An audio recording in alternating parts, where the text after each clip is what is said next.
Welcome back to my channel. I'm Maggie Ostara with a video today about sacral power and sacral authority. The sacral center in human design is in the bottom part of the chart, and when it's defined, it's colored in red. If you have this on your chart, that means you're either a generator or a manifesting generator. To talk to you about the power of the sacral, I want to refer briefly to the chakra system. I am a certified radiant body yoga teacher, and that includes Kundalini yoga, and we work a lot with the chakra system.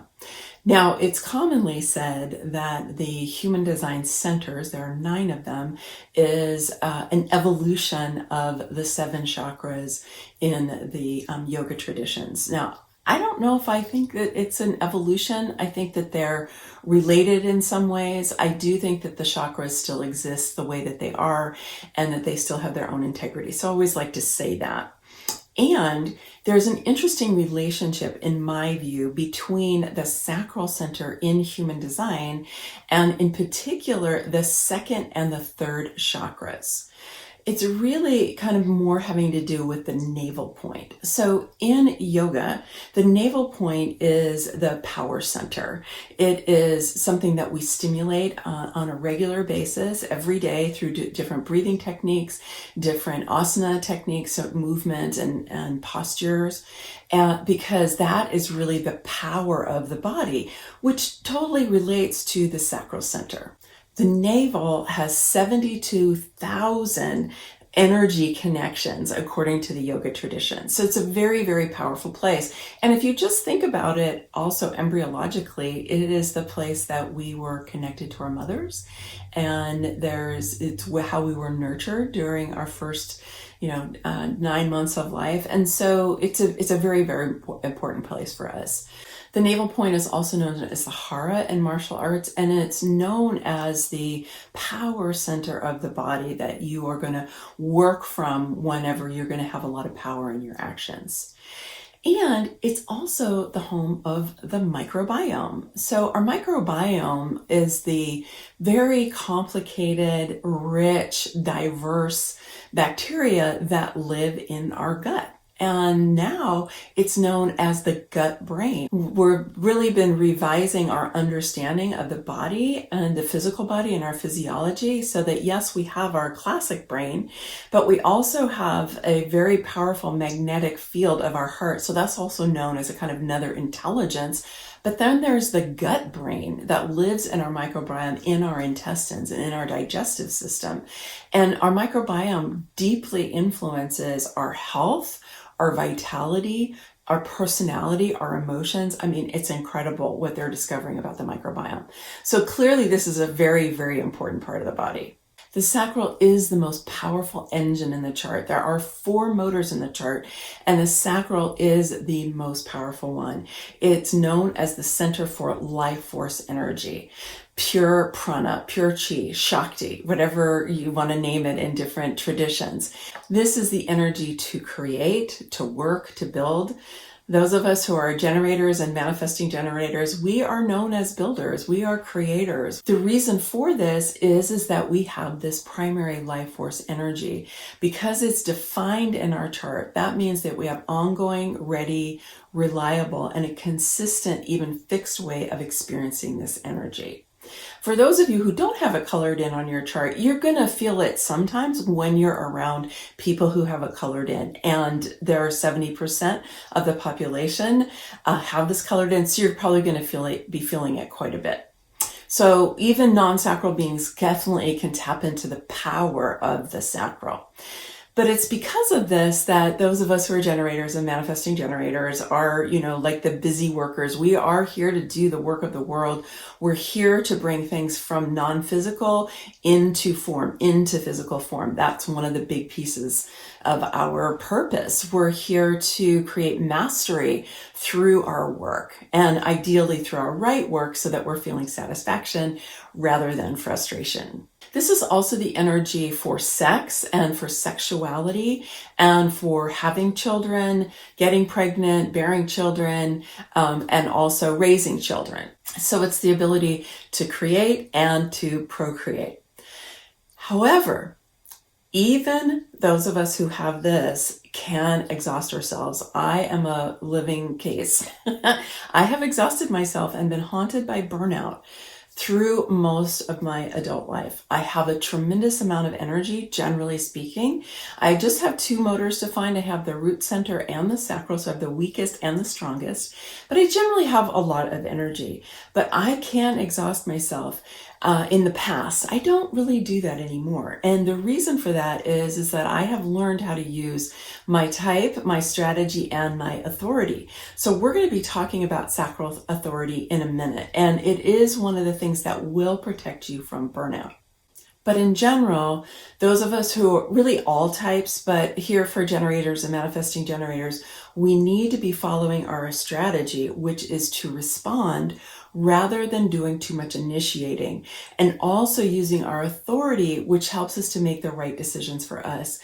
Everyone has their own authority. And if you want to find out more about that, I do have a video that's about all the different types of authorities, so you can go and check that out here. In order not to exhaust yourself, make sure to use your strategy and your authority.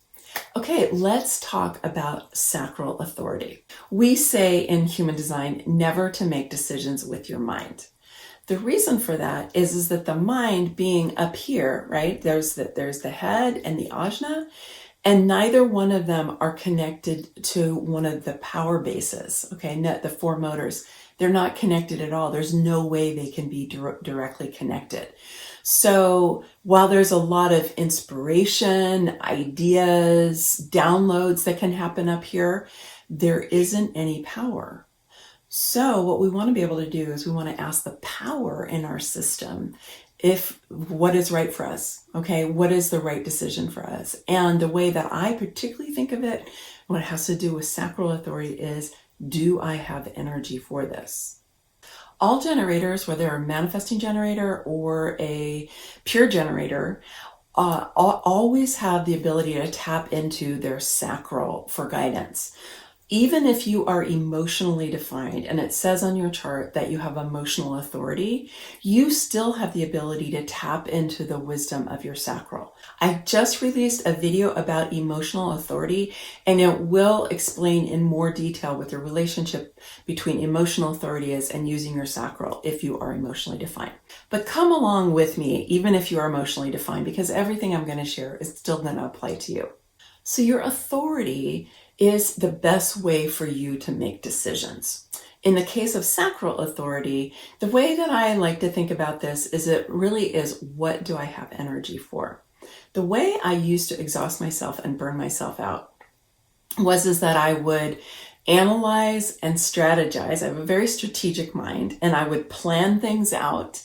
And at the beginning, I would generally have some good energy for it, but I would find that over the course of engaging with it, I would lose my energy. And then I would have to force myself to complete something even when I didn't have the energy for it. That is a recipe for exhaustion and burnout. I just didn't understand how to do it any other way. Maybe you can relate to this, because I was certainly taught that if it was to be, it was up to me, and that I just needed to make things happen. And so I did. I was a person with a lot of joie de vivre and a lot of energy. And so I went and made things happen.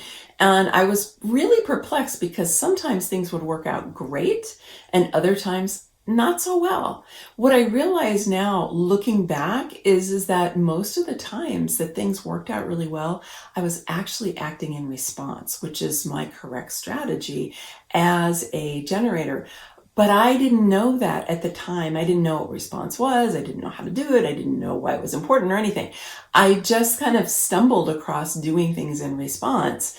And the thing is when you enter into something correctly through response, then you can initiate once you're in it. It's your sacral that's going to be able to give you the best guidance as to whether or not you want to respond to something. And so you really want to get good at tapping into your sacral authority. Now, how does that sacral authority work?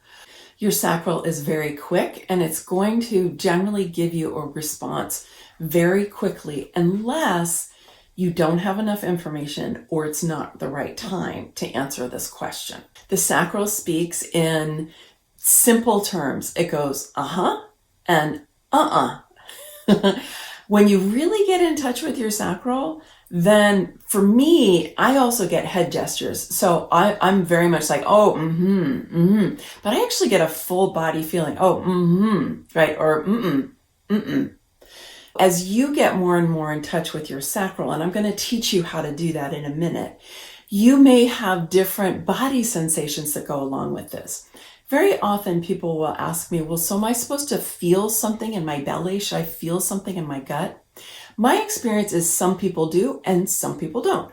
I personally don't feel it really exactly in my gut. It's more of a full body of experience, and my head definitely participates. Or You have to find what's true for you. It may be that you feel it in your gut. It may be that you feel it in other parts of your body. I really think of the body as a kind of tuning fork that is sending you a vibration that comes out through the expression of or But for me, sometimes it's not even that verbal. It's just like, right? I just feel it. The point is you want to get out of the thinking tower and you want to come down into the body so you can really feel how your body is responding to the question that you're asking. Now, how to know if you're up in your head or if you're down in your body? I know when I'm doing sacral sessions with people, and I do have a video that you can watch about that, where I have 4 case studies, 4 different women that I did sacral sessions with them. So you can go ahead and check that video out here if you want to see it demonstrated. But what I look for when I'm doing sacral sessions with people is if they start going, like this picture here, right? Because as soon as you do that, it means that you're searching for thoughts in your head, okay? People who practice NLP know this, right? You're looking for different thoughts depending on what's happening with your eyes. So if you do that, you'll know, oh, okay, I'm up in my head. Okay, let me come back, right? Also, if you start speaking words or if you want to start explaining, you'll know that you're still up in the verbal part of your brain. And that's not where we want to be. We want to be in a nonverbal part of the body. So in order to do this, let's go ahead and just put your hands on your belly around around the navel point, okay? Take your consciousness and see if you can send it down into your belly. It really helps when you use your hands because your hands are so incredibly sensitive. We're very tuned into what we feel with our hands. So when you put your hands down here, that can really help you bring your consciousness down out of the verbal part of your brain down into your gut brain, if you will. Okay, let's do it with purposely bringing your consciousness down into your belly, right where you're breathing into. You want your belly to expand on the inhale, and then gently relax on the exhale because your diaphragm is going down into the belly.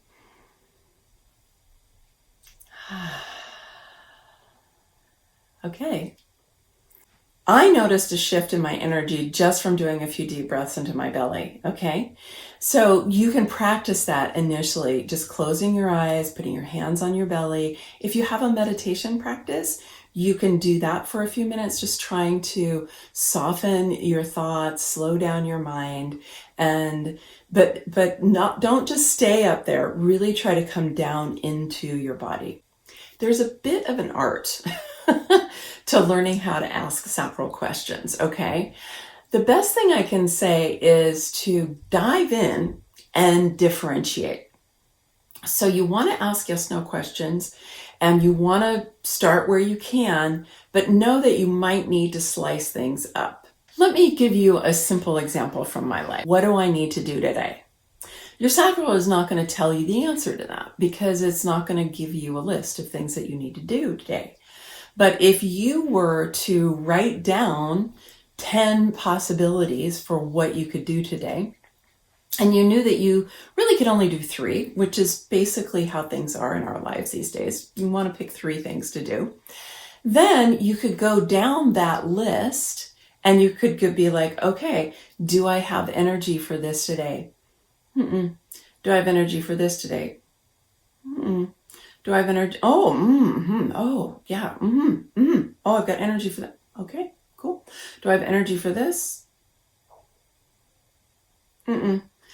Mm-mm. Mm-mm. Oh, and okay. So then I would go back through and I'd be like, so it'd be good for me to focus on this today. The timing is right to focus on this today. But I really need to get this other thing done in the next couple of days. I thought I was going to work on it today, but is today the right day to work on it? Tomorrow? So I need to check back tomorrow. So I need to check back tomorrow if it's the right timing for me to work on this tomorrow. Okay. All right. But I do have energy for these other things. So that's what I should focus on today. Okay. So that's how I might use it for myself. The truth is, we sometimes have deadlines and we just have to do things. But I'll give you another example of how I was doing this. So I've been creating a lot of videos lately, as you might know if you've been on my channel. And I was working on one project and I was gung-ho on this project. And I knew I needed to do this other video. And I was like, oh, I got to stop on that project, even though I had all this energy for it. It's like, I need to stop. I'm going to work on this one. And I made myself work on that for like an hour and a half. And it was like freaking pulling teeth. It was not pleasurable at all. And then I just went, you know what, Maggie, just stop. Like, you're not being effective. This doesn't feel good. You don't really have energy for this. I'll bet if you got up early tomorrow morning, you'd have energy for it then. Will I have energy for it then? Yeah. So I just stopped, right? Even though in my mind, I was like, but this has to be done tomorrow. I need to work on it today. And sure enough, the next day I got up, I wasn't already involved in that other project, and I did that one, and I just, got it done really fast, and it was much more pleasurable. So you want to be paying attention to, do I have energy for something or don't I? Because when you push yourself to do things that you don't have energy for, it's not so effective, it's not pleasurable. And the other thing that I have discovered or surmised is that when I do that, I have to use my willpower because my sacral is not fully online. Okay. My sacral is kind of like, I don't have energy for that so much today. Right. So I have to use my willpower, which is very limited compared to my sacral energy. Plus I'm kind of isolated. When I am really using my sacral authority and I am doing things that I know I have energy for, and I'm getting a and the timing's right, and I've done this through response, and I'm like, what I have surmised is that not only do I have my sacral fully on board, but I am also tapped into the greater cosmic flow of energy. And it's riding through my life, just like it's riding through your life and everybody's life. And when I'm in alignment with that, that energy buoys me and carries me along so I can use a lot less of my own energy. So that's one of the reasons that not only do I no longer burn myself out, I actually am able to be even more productive than I was before, because when I focus on just the things I have energy for, even if it doesn't make sense, then I can get things done faster. They're done better. I'm more effective. I'm more creative. I'm in the flow. Probably heard about the flow state where it just feels like everything's happening and you've got everything that you need and all of the ideas are working and you just feel like a well-oiled machine. I don't really like machine, but you're a being that's totally on purpose, right? When you're in that flow, everything is easier. And I know that this is what's made my life so much easier. And I want this for you too. So when you're asking questions, you're asking yes, no questions. You're asking about timing. Is it the right time for something? Is this right for me? Is this whatever it is? Maybe you got an invitation to speak at an event. Maybe you were invited to go out on a date. Maybe you saw an opportunity to apply for something that you're interested in. Maybe you saw somebody who's starting to market a kind of program that you know that you want training in. All these kinds of opportunities come up all the time, and we want to respond. And so when we respond, we want to ask our sacral and go, oh, is this a good opportunity for me? Oh, okay. Is the timing right? Maybe not, right? Okay, it's a good opportunity, but maybe it's not the right timing. Okay, so should I tune in tomorrow about timing? Okay, so you can see how nuanced this can get, right? So that you're asking, is it the right opportunity? Is it the right thing for me to get engaged in? Is the timing right? Because sometimes something is the right opportunity for you, but it's not the right time. I'll give you an example from a former client of mine who, when she came to get her human design reading, she told me that she had previously, about 6 months before, had organized a series of events where she was going to be providing breath work. And she had, booked a hall, and she had done the advertising for it, and she didn't get many people coming. She had one guy who came every single time, but other than that, she would get like three people who would come. And she was like, I don't know, maybe I just shouldn't do that. And I said, well, what was going on in your life at the time? And she said, well, my dad had died not that much earlier, and I just didn't really have the energy for it. And I went, oh, well, bing, bing, bing, bing, bing, you didn't have energy for it. It doesn't mean that providing breathwork circles isn't right for you. It just wasn't at the right time. And she was like, oh. And I said, yeah, don't reject. And I said, don't reject.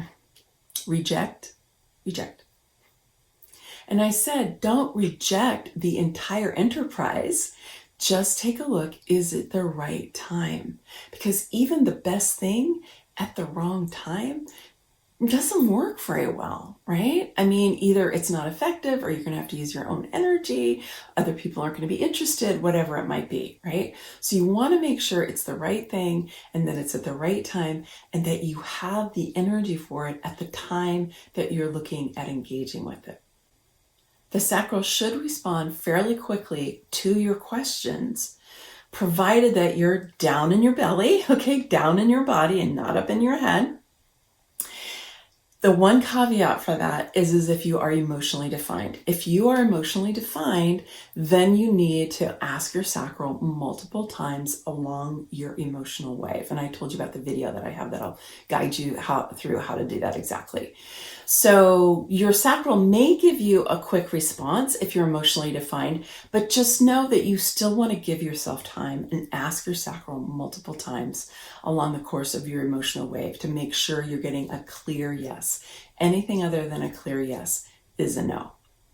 Asking each other questions is a wonderful way for generators and manifesting generators to support each other, to understand better what's going on for them, and also to hone your skill about being able to get into your body, give each other feedback, say, oh, I think you were in your head with that one. I don't think you were down in your body, so that you can really get a sense of what that feeling is. And for those of you who aren't generators or manifesting generators, this is a great way for you to interact with us, because then you get to help us to hone our skills, and you help us make the best decisions for us. And if you're a projector, then we'll turn around and we'll invite you to share what's going on for you, so that you can be working with your authority as well. And it's always good for manifestors and reflectors to be interacting with generators in this way. So go ahead, ask each other questions. It's one of the ways that we can really bond and support each other here in this life. Remember to take care of your sacral energy. Get the rest that you need. Use up all of your energy so that you can get a really good sleep at night. Don't do things when you don't have the energy for them unless you absolutely have to. And I know there are occasions when we absolutely have to, but generally make it a promise to yourself that you'll only do what you have energy for, and then watch how your life changes. Thanks so much for being here today. Please do share this with your friends. Chances are they're a generator or a manifesting generator, and this could really help them too. If you like the video, I hope you will give it a thumbs up and subscribe to my channel. Also, let me know what else you'd like me to teach about. I want to create videos that you want to watch. Many blessings, much love. Bye for now.